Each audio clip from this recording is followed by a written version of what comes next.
इस वीडियो को आपको पूरा जरूर देखना चाहिए। क्या आपको पता है माथे पर तिलक क्यों लगाया जाता है, और साथ ही साथ क्या आपको पता है राम राम 2 बार ही क्यों बोला जाता है? अगर आपका जवाब है नहीं, तो मैं लाया हूँ इसी से रिलेटेड 4 इंटरेस्टिंग फैक्ट जो आपको जरूर जानना चाहिए। फैक्ट नंबर 1, दोस्तों क्या आपको पता है कि माथे पर तिलक क्यों लगाया जाता है? माथे पर तिलक लगाना एक हिंदू धर्म का परंपरा ही नहीं बल्कि कुछ मनोवैज्ञानिक कारण भी होते हैं। किसी के माथे पर तिलक लगा देखकर आपके मन में ये सवाल जरूर उठता होगा कि आखिर तिलक लगाने से क्या होता है, क्यों लगाया जाता है तिलक? इस तरह के सभी सवालों का जवाब पाने के लिए हमारे चैनल गूगल 2 मिलियन को सब्सक्राइब करिए। तो दोस्तों, हिंदू धर्म में किसी भी शुभ अवसर पर जैसे शादी विवाह या किसी भी त्योहार पर माथे पर तिलक लगाना आवश्यक होता है। यह तिलक हल्दी, चंदन, सिंदूर और केसर आदि को मिलाकर बनाया जाता है। माना जाता है कि तिलक लगाने से समाज में मस्तिष्क गर्व से ऊंचा होता है और जीवन के सुख, शांति और मनोबल बना रहता है। दोस्तों, हल्दी का तिलक लगाने से त्वचा शुद्ध होता है। हल्दी में एंटीबैक्टीरियल तत्व होते हैं जो रोगों से मुक्त करा देता है।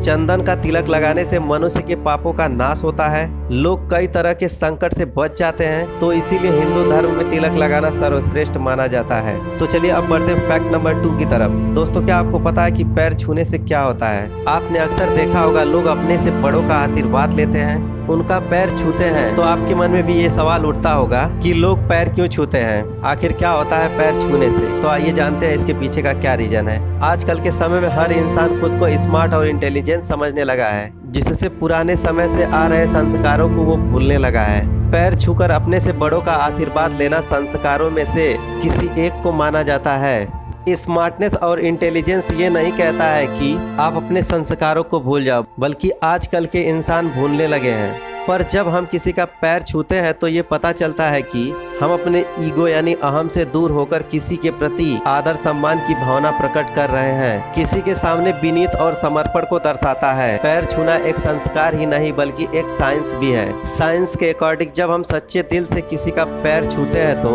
उस इंसान के अंदर आपके प्रति एक पॉजिटिव एनर्जी निकलती है, और जब हम पैर छूते हैं तो वो एनर्जी उसके पैरों से होकर हमारे शरीर में तथा हमारे हाथों से होते हुए उनके शरीर में पहुंचती है। और जब वो व्यक्ति आशीर्वाद देने के लिए आपके सिर पर हाथ रखता है तो वो एनर्जी उसके शरीर से फिर हमारे शरीर में आ जाती है। तो ये था फैक्ट नंबर 2। अब बढ़ते हैं फैक्ट नंबर 3 की तरफ। क्या आपको पता है मंदिर में घंटी क्यों होती है? जब आप मंदिर जाते हैं तो आपने हर मंदिर में घंटी जरूर देखी होगी। मंदिर में प्रवेश करते समय प्रवेश द्वार पर घंटी लगी होती है। मंदिर में प्रवेश करते समय प्रवेश द्वार पर लगी घंटी को देखकर आपके मन में कभी ये सवाल जरूर उठा होगा कि आखिर घंटी क्यों लगी होती है? तो आइए जानते हैं क्या है कारण। आज का समय बहुत ही आगे निकल रहा है। माना जाता है कि कुछ चीजें सिर्फ धार्मिक ही होती हैं, लेकिन ऐसा नहीं है दोस्तों। जहाँ धर्म है वहीं साइंस है। हर धार्मिक कार्यों के पीछे साइंस का कोई न कोई वजह जरूर होती है, जैसा आप देख रहे हैं इस वीडियो में। दोस्तों, घंटी की ध्वनि बहुत ही अद्भुत और शुद्ध होती है, क्योंकि घंटी की ध्वनि ऊ की शुद्ध ध्वनि उत्पन्न करती है। घंटी कोई साधारण धातु से नहीं बना होता है, बल्कि ये copper, silicon, nickel, chromium, iron आदि धातु को मिलाकर बनाया जाता है। घंटी की आवाज हमारे राइट और लेफ्ट ब्रेन को एक्टिव कर देता है।